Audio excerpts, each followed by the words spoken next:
Hi, this is John Park, PGI Self-Directed. Going to have a little bit of fun with this one today. I think I did a video not too long ago where I kind of talked in threes, repeating myself 3 times. I want to do it again today, but there is some rhyme and reason to it. 401k, 401k, 401k. Another way of asking it is, when is a 401k not a 401k? Well, that's in the eyes of the beholder, because all 401ks, practically speaking, are a 401k plan and must follow the rules that the IRS has established for 401k plans. But what most people don't realize is that there's different kind of 401k plans. And let's look at the 2 of the 3 that are the most common, and then we'll talk about the third.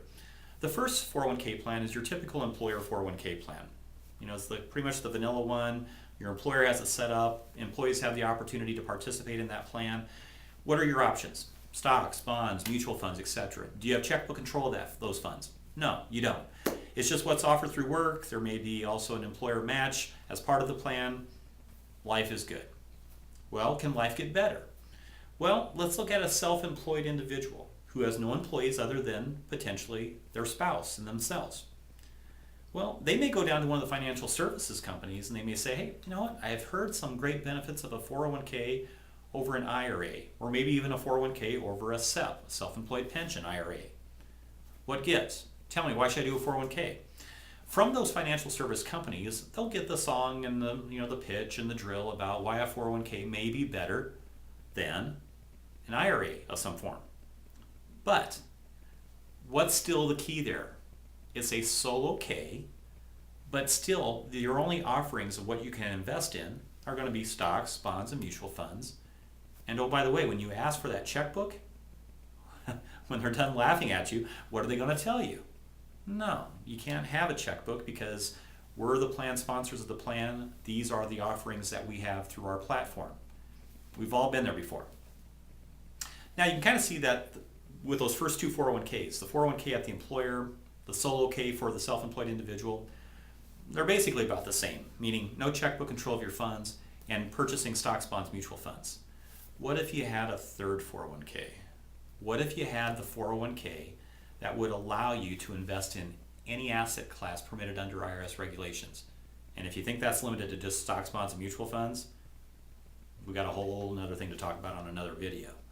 But what if you could invest in things like real estate, stocks, bonds, mutual funds, hard money loans, startup businesses, financial paper, practically any asset class that you would like to invest in and permitted under IRS regulations? Now, better than that, what happens if you could actually have checkbook control of those funds so that you had the checkbook in your back pocket, so that you could pull out that checkbook and literally invest in any asset class that you want? No waiting for checks from another company. Even if you got the checks, no waiting. You control that checkbook. Obviously, you can get invested in timely investments where time is of the essence. So, when is a 401k not a 401k or not a 401k? That's for you to decide what kind of 401k you want to participate in. But whatever it is, make the best decision for yourself and keep in mind that you can control your own retirement checkbook and you can invest in anything that the IRS does not prohibit you from investing in. So, that's it for today. Hopefully, you learned a little bit about why a 401k is not a 401k.